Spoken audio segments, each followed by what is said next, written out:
We knew it was going to be a challenge physically, mentally. We pushed as hard as we could. I thought the first half we were good value for the 1-0 lead. Played some really nice stuff.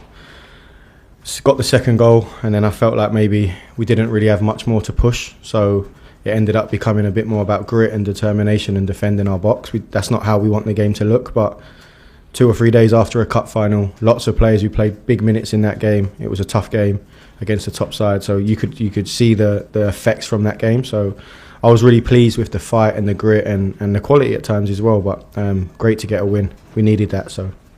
And also, no doubt for you, great to have that reaction from the fans as well. Yeah, it was great. Stamford Bridge was brilliant. It's probably the best atmosphere I've seen this season, or since I've been in the first team, sorry. I thought they were brilliant at Wembley as well, and I think it comes from us as well. We have to start games right, we have to start games bright and give the fans something to get behind, which we didn't do in the Forest game. But yeah, it helps so much when that's the energy and it drives the players on it, and it's just a part of the game. If we can get the crowd like that, it can be a really, really difficult place to play. As somebody who's obviously been in temporary charge, is that what it's all about really when you see the fan reaction like that? Yeah, definitely.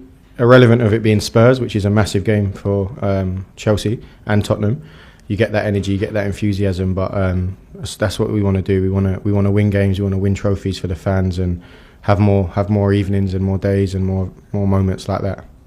How would you sum up then your stint in charge? Do you feel? From my personal perspective, yeah, great learning, great experience, massive challenge.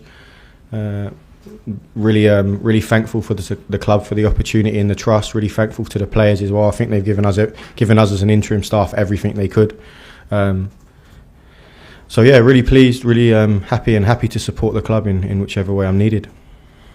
Trickier than perhaps you'd imagined, or about as hard as you thought it would be? No, I wouldn't say it was trickier. It was really challenging, but it's Premier League. It's the top level for me, the best league in the world, playing against some of the best managers in the world. It's always going to be a massive challenge. Luckily, we've got some very, very good players that make it easier for you in those moments. So, yeah, pleased with it all. One more game coming on Sunday. No doubt you can expect a feisty atmosphere at the Stadium of Light. Yeah, it's going to be a great game. Both teams need to win as well. Sunderland have had a brilliant season. They're a really good side, really challenging side, cause you real problems. So, yeah, we need one more push, one more big game, 3 points, and hopefully get ourselves up that table. You said Sunderland need a win. Could you, as manager in your last game, perhaps have done without them really needing a win to get into Europe? Yeah, there's no point thinking about that, really. We knew from the beginning of the season that we'd have Sunderland last day of the season, so we need to face what's in front of us. We're more than capable of going there and winning that game, but we know we have to be at our best to get 3 points because they're a very good side. Thank you. Thanks, Jake. John? Can I just ask your reaction to Cole Palmer not being in the England squad? Yeah, I don't want to comment on that. It's not anything to do with me. I've spoken loads of times about what I feel and how the club feel about Cole, and the England manager's made a decision in that moment. It's probably best to speak to him, but we have full belief and trust in Cole. We know that he's a quality player and we'll be relying on him on Sunday. How's he taking it? Again, I wouldn't want to comment on that too much. We've trained today. We haven't spoken about it. Okay. But I'm sure he's not thinking like this at the moment, but in the long run, could it actually be quite a good thing for him? He's finally going to get the summer off, which possibly he needs. I think in life and in football, especially in football, I've learned that you need to take every setback as a positive. There's going to be lots of them. There's going to be losses. There's going to be moments like this, and if you have the right mindset, you can turn it into a positive. How do the club view playing the Conference League next season? Obviously, it's not the preference for a club like Chelsea. I don't know how the club view it. We haven't had those conversations. All we've spoken about is, since I've come in, trying to win every single Premier League game to obviously hopefully get in the Champions League, hopefully get into Europe if Champions League isn't available. So I wouldn't know. Would it be a disappointment if you were to finish 8th and the club? It would be a disappointment if we don't win on Sunday, and that's all we're going to focus on. But if you finish 8th and the club that is standing ends up back in that competition? Yeah, it would be a disappointment if we don't win on Sunday, and that's all our focus is on, is beating Sunderland, and we can't control the other results, so we'll be fully focused on getting 3 points against Sunderland. Thanks, John. Simon? Hey, Calum. Is Reece also okay to play Sunday? Obviously, he didn't start or finish on Tuesday.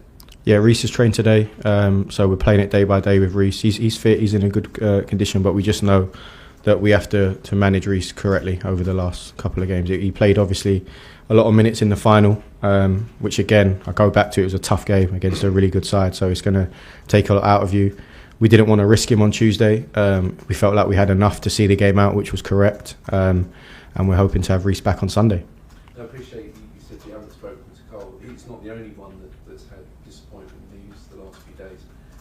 Do you notice that they're sort of still up for this game, as in it's not affecting people like Joao Pedro and Simon, also have some bad news? Yeah, well, in terms of Cole and the England announcement, that was made at 10 o'clock. I think around 10 o'clock today. We had a team meeting at 10:30 and we trained at 11. So we haven't had time to speak or get a feel for the group. Training was really good today. I was pleased with all the boys' mindset, mentality. The way they trained was really good. So I'm sure we'll have those conversations in the next couple of days and check in, and I'll see how they are. But they're professionals, they're top players, and we all know, we highlighted it weeks ago, we need to win as many Premier League games as we can from now to the end of the season, and we've got one more to go and we need to get 3 points. And I think you sort of said you can use it as a positive. It's kind of like it can also be a fuel to sort of go, right, they've proved themselves anyway, but to go and prove a point even on Sunday that they're still top players sort of thing.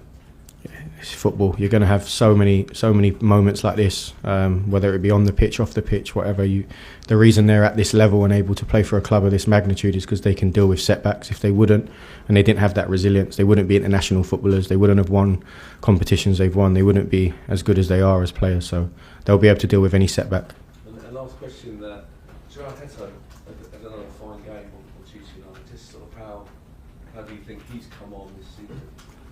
Yeah, it's always challenging. Someone so young coming from a different league. I think the Premier League's a really unique league, and it takes time to get used to. And I'd had that conversation with Jarrell when I took the interim charge the first time. And since then, since Christmas, I think he's been probably our best performer, or one of, alongside a few others. But he's been exceptional. And the moment in the game, the block at the end against Maddison is massive for our season. So.